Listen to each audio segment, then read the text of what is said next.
একটি নতুন ভূতের গল্প, গভীর রাতের কান্না।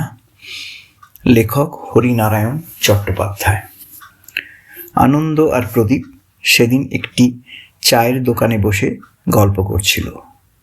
হঠাৎ ভূতের কথা ওঠায় আনন্দ বললে, আমি ওসব ভূত প্রেত বিশ্বাস করি না। প্রদীপ বললে, আমি বিশ্বাস করি।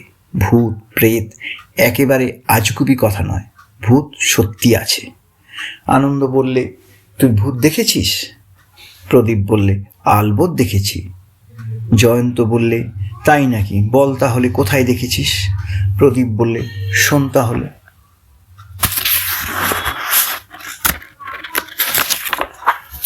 এই বলে আনন্দ 2 কাপ চায়ের অর্ডার দিয়ে সিগারেট ধরিয়ে বলতে আরম্ভ করলো। আনন্দ বললে, আমার কাঠের ব্যবসা, তাই যখন প্রয়োজন হয় আমাকে কাঠের জন্যে আসাম, উত্তরবঙ্গ, বিহার যেতে হয়। হঠাৎ একবার প্রয়োজন হলো আসাম যাবার। তখন ব্রিজ তৈরি হয়নি, তাই গঙ্গাসাগর হয়ে কাটিহারের ওপর দিয়ে যেতে হতো শিলিগুড়ি বা আসাম। তখন স্টেশন ছিল একটি টিকিট ঘর আর একটি টিনের চালা যাত্রীদের জন্য, আর আলোর মধ্যে ছিল কেরোসিনের লণ্ঠন। এর কিছুটা দূরে রেল কোয়ার্টার, একটাতে থাকতো স্টেশন মাস্টার আর একটা কেরানি ও অন্যান্য কর্মচারী। সারাদিনে মাত্র 2-3টে ট্রেন এলে স্টেশনটা একটু জমজমাট হতো, মাঝপথে ফাঁকা, জনমানব শূন্য। বিছানাপত্র বেঁধে খাবার কিছু সঙ্গে নিয়ে যথাসময়ে শিয়ালদা স্টেশনে গেলাম। ট্রেন ছাড়তে আর 10 মিনিট। টিকিট কাউন্টার থেকে একটি 2য় শ্রেণীর টিকিট কেটে উঠে পড়লাম ট্রেনে। দেখতে দেখতে সময় এলো, ট্রেন এলো, উঠলাম। স্টেশন পার হতেই চারিদিকে অন্ধকার। সেই অন্ধকারের ভেতর দিয়ে ছুটে চলল আসাম রেল। আমি যে কামরায় উঠেছিলাম তার মধ্যে খুব বেশি যাত্রী ছিল না। সব মিলিয়ে ছেলে মেয়ে 15 থেকে 16 জন মাত্র। সিট প্রায় ফাঁকা দেখে বিছানা পেতে শুয়ে পড়লাম। একখানা ম্যাগাজিন পড়তে পড়তে ঘুমিয়ে পড়লাম। ভোরবেলা হকারদের গরম চা, গরম সিঙাড়া ইত্যাদি বিভিন্ন কণ্ঠের চিৎকার আর কুলিদের ওঠানামার দুমদাম শব্দে ঘুম ভেঙে গেল। জানলা দিয়ে চেয়ে দেখি সাহেবগঞ্জ স্টেশন। আর কাল বিলম্ব না করে বিছানা বগলে নিয়ে ব্যাগটা ঝুলিয়ে নেমে গেলাম। স্টেশনের বাথরুমে গিয়ে মুখ হাত ধুয়ে একটা চায়ের দোকানে চা নিলাম, সঙ্গে লুচি, আলুর দম। চায়ের সঙ্গে সেগুলো সদ্ব্যবহার করে সকালের আহার শেষ করলাম। খাওয়া দাওয়া শেষ করে স্টিমারের ওপারে বেশ খানিকটা বালির ওপর দিয়ে হেঁটে উঠে বসলাম ট্রেনে। তখন রেলপথের অবস্থা ভালো ছিল না বলে অনেক সময় আস্তে আস্তে আবার থেমে থেমে যেত ট্রেন। কামরায় খুব লোক ছিল না, কাজে বেশ আরাম করে বসলাম। গাড়ি স্টার্ট দিল, কিন্তু খুব আস্তে আস্তে, বালির ওপর দিয়ে জোরে চালানো অসম্ভব। এভাবেই গাড়িটা এলো মতিহারি স্টেশনে। এখানে কিছু যাত্রী উঠল। এবার ট্রেন জোরে চলতে লাগলো। এখানে বয় এসে খাবার নিয়ে গেল, খাবারের অর্ডার নিয়ে গেল। কিছুক্ষণের মধ্যেই এলো কাটিহার স্টেশন। অনেক লোক এখানে ওঠানামা করতে লাগলো। আমার মাছ ভাতের অর্ডার ছিল, আমাকে বয় দিয়ে গেল। আমি দেরি না করে খাওয়ার পাট শেষ করে ফেললুম। সন্ধ্যার কিছু আগে শিলিগুড়িতে এসে পৌঁছালাম। এখানে গাড়ি প্রায় 20-25 মিনিট দাঁড়িয়েছিল। ভোরে এসে পৌঁছালাম আলিপুরদুয়ার স্টেশনে। স্টেশন মাস্টারের বয়স বেশি নয়, আর লোকটিও অমায়িক দেখলাম। তাকে জিজ্ঞাসা করলাম, এখানে কোনো হোটেল বা থাকার জায়গা আছে কি না? স্টেশন মাস্টার বললেন, এই জংলা জায়গায় হোটেল কোথায় পাবেন? এখানে বেশি যাত্রীও আসে না। তার কথা শুনে আমার চোখ কপালে উঠল। আজ 2 দিন স্নান হয়নি, এই অবস্থায় কোথায় যাই? আমার অবস্থা দেখে ভদ্রলোক বললেন, আপনি বোধহয় প্রথম এখানে এসেছেন? আজ্ঞে হ্যাঁ। স্টেশন মাস্টার বললেন, আসুন আমার সঙ্গে। এখানে আমার একটা মেস আছে, সেখানে আপনি 2-1 দিন থাকতে পারেন। আমি স্বস্তির নিঃশ্বাস ফেলে বললাম, ধন্যবাদ। আপনার অনুগ্রহের কথা চিরদিন মনে থাকবে। রেলওয়ে কোয়ার্টার্সের মধ্যেই মেস। রেলের 10-12 জন কর্মচারী এখানে খায়।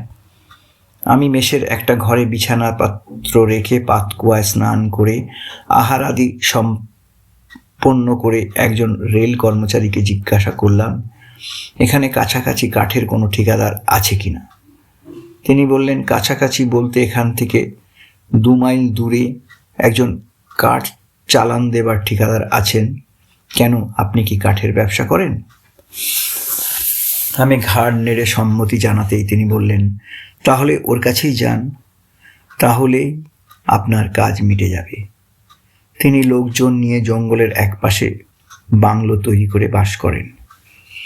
সব শুনে আমি খুশি হলাম। তাড়াতাড়ি কাজ শেষ করে কলকাতায় ফিরে যাবার উদ্দেশ্যে আমি দুপুরেই ঠিকাদারের বাংলোয় যাবার কথা বললাম। রেল কর্মচারী বললে, এখানে গেলে ফিরতে হয়তো সন্ধ্যা হয়ে যাবে, তার চেয়ে আপনি সকালে উঠে যাবেন, এখানে আবার চিতাবাঘের ভয় আছে। আমি বললাম, উপায় নেই, আমাকে তাড়াতাড়ি ফিরতে হবে কলকাতায়, সেজন্যে কাজ মিটিয়ে ফেলতে চাই, আপনি বরং আমাকে পথের সন্ধান দিন। তিনি বললেন, স্টেশন থেকে বেরিয়ে যে সোজা রাস্তা পাবেন, ওই রাস্তায় 1 মাইল এগিয়ে গেলে দেখবেন রাস্তাটা 2 ভাগে ভাগ হয়ে গেছে। যেটা বাঁদিকে জঙ্গলের দিকে গেছে, আপনি সেদিকে গিয়ে দেখবেন একটি কাঠের বাংলো, ওটাই ঠিকাদারের বাংলো। আমি আর অপেক্ষা না করে টর্চ লাইটটা হাতে নিয়ে বেরিয়ে পড়লাম ঠিকাদারের বাংলোর উদ্দেশ্যে। চলেছি, পথ যেন আর শেষ হয় না। শেষে ঠিকাদারের আস্তানায় এসে হাজির হলাম। ভাগ্যের জোরে তিনি তখন বাংলোতেই ছিলেন। ভদ্রলোক বাঙালি নন। যত্ন করে আমায় বসালেন, চা খাওয়ালেন, তারপর ব্যবসার কথাবার্তা পাকা করে বেরিয়ে পড়লাম সেখান থেকে। তিনি বাংলোতে থাকতে বলেছিলেন।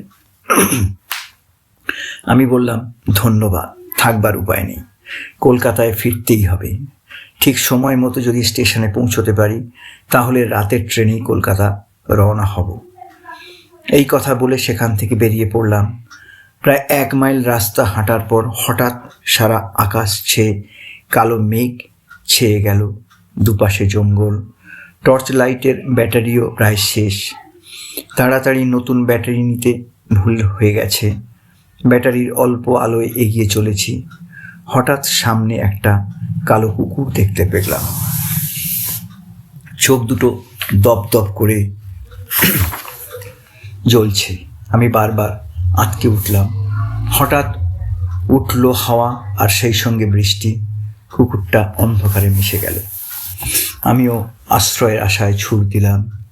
কিছু দূর এসে মনে হলো আমি অন্য দিকে এসেছি। এমন সময় বিদ্যুতের আলোয় খানিকটা দূরে দেখা গেল একখানা ঘর।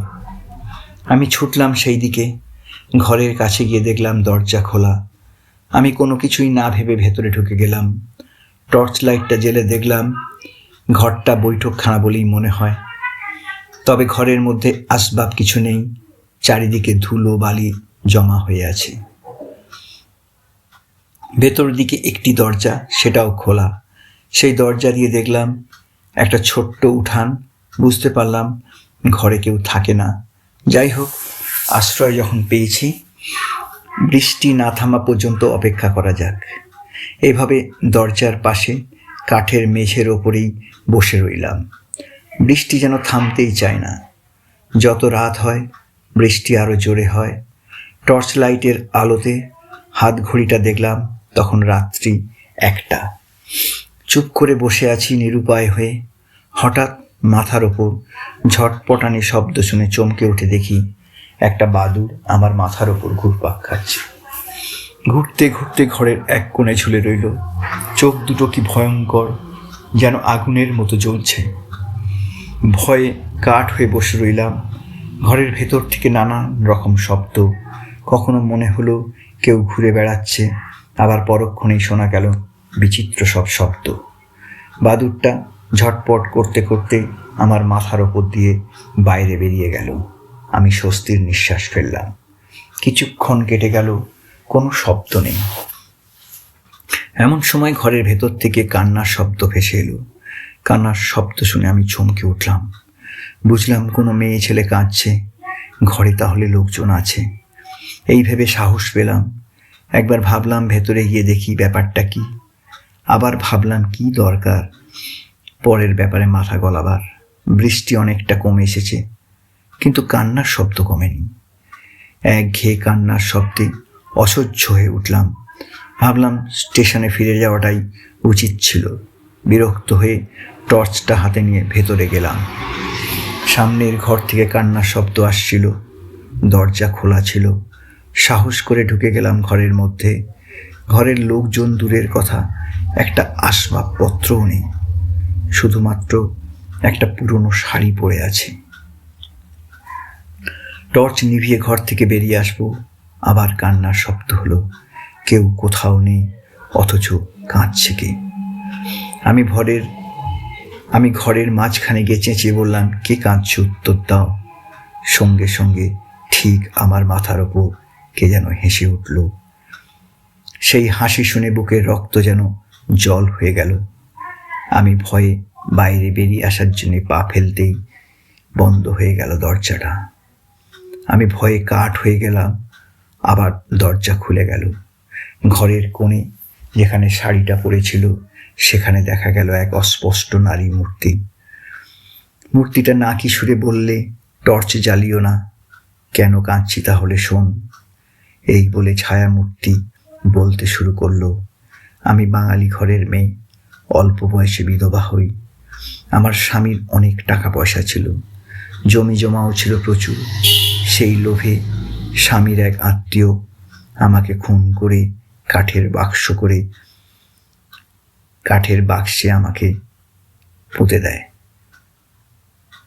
আমার স্বামীর অনেক টাকা পয়সা ছিল, জমি জমাও ছিল প্রচুর। সেই লোভে স্বামীর এক আত্মীয় আমাকে খুন করে কাঠের বাক্স করে আমায় পুঁতে দেয়। সেই থেকে আমি ভূত হয়ে আছি। ভূত হয়ে আমি অনেক কষ্ট পাচ্ছি, আর সহ্য করতে পারছি না। তুমি দয়া করে আমার নামে গোয়ায় যদি পিণ্ড দাও। আচ্ছা, আপনি যে মুক্তি পেয়েছেন জানবো কি করে?